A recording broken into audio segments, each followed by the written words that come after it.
प्रथम जो मैंने परीक्षा पास की थी वो रेलवे की परीक्षा पास की थी, और फिर मेरा सर लेखपाल में चयन हुआ उत्तर प्रदेश अधिकारी सेवा चयन आयोग में। फिर सर मैंने जो पास की उत्तर प्रदेश पुलिस में मेरा चयन हुआ। फिर सर मेरा केंद्रीय गृह मंत्रालय में सीआईएसएफ में एसटीएम के पद पर चयन हुआ। फिर सर वर्तमान में मैं आईसीआर टेक्नीशियन में कार्यरत हूँ। 15 से 20 बच्चे आज मेरे पढ़ाई हुए सिलेक्ट हैं सर, उत्तर प्रदेश के विभिन्न जनपद में तैनात हैं। सभी को राधे राधे। आज हमारे साथ हैं एक महान हस्ती और काफ़ी प्रभावी स्टूडेंट रहे हैं अपने टाइम के। चलिए इन्हीं से जानते हैं इनके बारे में। Sir thank you sir. सर्वप्रथम मैं आपको धन्यवाद देना चाहता हूं सर, आपने अपने इस मंच पर बुलाने का मौका दिया। सर मेरा नाम कोमल राजपूत है। मैं उत्तर प्रदेश के जनपद बिजनौर के एक छोटे से गांव टोडरपुर से कृषक परिवार से संबंधित हूं। और सर मैंने जो अपनी एजुकेशन बैकग्राउंड मैं आपको बता दूं, सर्वप्रथम मैंने एमए हिस्ट्री से और पॉलिटेक्निक डिप्लोमा अपने जनपद बिजनौर से कंप्लीट किया है सिविल इंजीनियरिंग में। और वर्तमान में मैं आईसीआर जो डेयर के अंतर्गत आता है उसमें टेक्नीशियन के पद पर कार्यरत हूँ सर। सर अभी आप किस जॉब की तैयारी कर रहे हैं? सर वर्तमान में जो मेरा उत्तर प्रदेश सचिवालय में मेंस लगा हुआ है सर, मुख्य परीक्षा की तैयारी कर रहा हूँ सर मैं। सर आपने अब तक कौन कौन से एग्ज़ाम क्रैक किए हैं सर? सर जहाँ तक मेरा सवाल है, मैंने सर्वप्रथम जो मैंने परीक्षा पास की थी वो रेलवे की परीक्षा पास की थी। और फिर मेरा सर लेखपाल में चयन हुआ उत्तर प्रदेश अधीनस्थ सेवा चयन आयोग में। फिर सर मैंने जो पास की उत्तर प्रदेश पुलिस में मेरा चयन हुआ। फिर सर मेरा केंद्रीय गृह मंत्रालय में सीआईएसएफ में एसटीएम के पद पर चयन हुआ। फिर सर वर्तमान में मैं आईसीआर टेक्नीशियन में कार्यरत हूँ। और इससे पहले मेरा उत्तर प्रदेश ग्राम विकास अधिकारी में चयन हुआ था सर। सर आपने इतने सारे गवर्नमेंट जॉब निकाले हैं, लोगों का ड्रीम होता है एक जॉब निकालना। सर गवर्नमेंट जॉब की तैयारी कैसे करें और जल्द से जल्द गवर्नमेंट जॉब कैसे हासिल करें? अपने आपके अगर कोई टिप्स हो या कोई बुक रेफरेंस हो आप उनको भी बता सकते हैं। देखिए जहाँ तक गवर्नमेंट जॉब का सवाल है, आज के वर्तमान परिदृश्य में कंपटीशन बहुत तेज़ी से बढ़ गया है। और जहाँ तक गवर्नमेंट जॉब आपने प्रश्न किया कि जल्दी जल्दी कैसे प्राप्त करें, उसके लिए सर्वप्रथम तो आपको गवर्नमेंट जॉब के बारे में सबसे पहले आपको जिस एक एग्ज़ाम ओरिएंटेड होना होगा। आपको जैसे वर्तमान में हम जानते हैं लेखपाल की वैकेंसी आई हुई है, उत्तर प्रदेश पुलिस की वैकेंसी आई हुई है। मैं आपको उसके सर लगभग 32,000 कांस्टेबल की वैकेंसी है और 8,000 लेखपाल की वैकेंसी है। सबसे पहले आप उसका सिलेबस देखें, सिलेबस के बाद उसका पीवाईक्यू देखें। हालांकि लेखपाल में उत्तर प्रदेश अधीनस्थ सेवा चयन आयोग ने पाठ्यक्रम में बदलाव किया है, आप उसको अच्छे से देखें। उसमें क्या है, आपका 15 नंबर का आपका कंप्यूटर और 20 नंबर का आपका यूपीजीके और 65 नंबर का और 20 नंबर का आपका टेबुलेशन और आपका जो भी शेष बचा वो आपका जीएस का पोर्शन है। सर मैं आपको दिखाना चाहूँगा, इसमें आपको उत्तर प्रदेश जो आपकी यूपीजीके है उसके लिए एक बुक आपको प्रीफर करूँगा। ये बुक आपके लिए काफ़ी मददगार साबित होगी सर।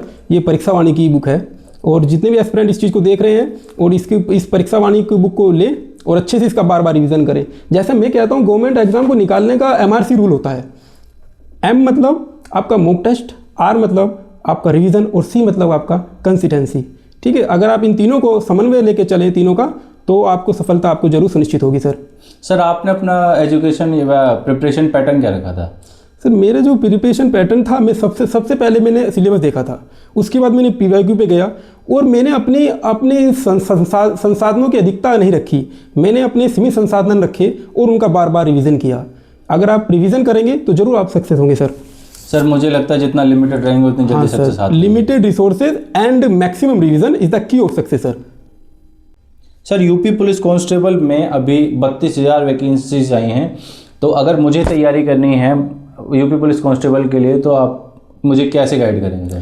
सर्वप्रथम सर मैं आपको बता दूं कि मैं अपने जनपद में एक अच्छे संस्थान में जीएस के रूप में मार्गदर्शन दे रहा था छात्रों को, जो 2023 में वैकेंसी आई थी सर। और वर्तमान में 15 से 20 बच्चे आज मेरे पढ़ाए हुए सेलेक्ट हैं सर, उत्तर प्रदेश के विभिन्न जनपद में तैनात हैं। उसके लिए सबसे प्रथम सर मैं जीएस के लिए उसमें आपको पता है सर, जैसे 300 नंबर का आपका एग्ज़ाम होता है और 150 क्वेश्चन उसमें उत्तर प्रदेश पुलिस में पूछे जाते हैं। तो सर्वप्रथम उसमें आपके 3 पोर्शन मेजर रोल प्ले करते हैं सर। नंबर 1 आपका सर जो आपका है जीएस, और आपका दूसरा है सर मैथ और रीजनिंग, और तीसरा है सामान्य हिंदी। देखो सर जैसे जहाँ तक मेरा व्यक्तिगत आप मानना है, जैसे मेरा व्यक्तिगत है तो मैं एक मतलब प्रशासनिक सेवा से जुड़ा हुआ प्रशासनिक सेवा की तैयारी कर रहा था सर। तो मैं जीएस तो मेरा थोड़ा एक प्रबल पक्ष रहा है। और जो आपको मैं बताना चाहूँगा, आपके लिए वनडे एग्ज़ाम के लिए एक लूसेंट करके बुक आती है, वो आपके लिए सफिशिएंट होगी और कारगर साबित होगी। और उस सामान्य हिंदी के लिए मैं प्रीफर करूँगा सर आपको कि आप आदित्य पब्लिकेशन की ओर जाएं। ठीक है, एक आपकी काफ़ी हेल्पफुल बुक होगी और लिमिटेड रिसोर्स रखें। और मैथ के लिए कोई ऑनलाइन कोर्स ले लें जो आपकी सफलता को सुनिश्चित कर सकते हैं सर।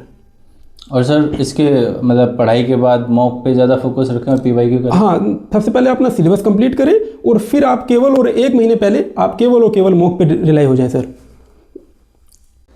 सर इतने सारे एग्ज़ाम निकालने के बाद, लोग बच्चों को गाइड करने के बाद, उनकी नौकरी लगवाने के बाद, जो हमारा एस्पिरेंट अभी अभी जॉब के लिए उतर रहा है, एकदम कोरा कागज़ है, उसको क्या एडवाइस देना चाहेंगे? सर्वप्रथम जैसे सर मैंने आपको पहले पूर्व में अवगत कराया सर, देखो ऐसा है सरकारी जॉब में सर सबसे पहले तो आपको ये क्या पढ़ना है, इसके साथ साथ यह भी इम्पोर्टेंट हो जाता है कि क्या नहीं पढ़ना है और किन चीज़ों को अवॉइड करना है। सर्वप्रथम आपको डिस्ट्रैक्शन से बचना होगा सर, क्योंकि आज के सोशल मीडिया के दौर में डिजिटल जैसे सब चीज़ डिजिटल होती जा रही है, तो अब जब तक अपने मन को नियंत्रित नहीं करेंगे तब तक आपकी सफलता संदेह के घेरे में रहेगी सर।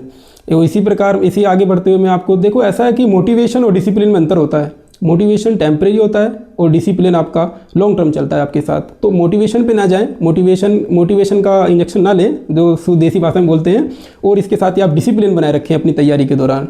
मैं एक कोट्स मैंने अपनी टेबल पर लिख के रखा था सर, रख हौसला वो मंजर भी आएगा, प्यासे के पास चलकर समंदर भी आएगा, थककर ना बैठ ए मंजिल के मुसाफिर, मंजिल भी मिलेगी और मिलने का मज़ा भी आएगा। तो धैर्य रखें, जरूर निश्चित सफलता जरूर आपके कदम चूमेगी, आज नहीं तो कल। Thank you sir. बहुत बहुत धन्यवाद सर, बहुत अच्छा लगा आपसे बात करके। Thank you so much. Thank you sir.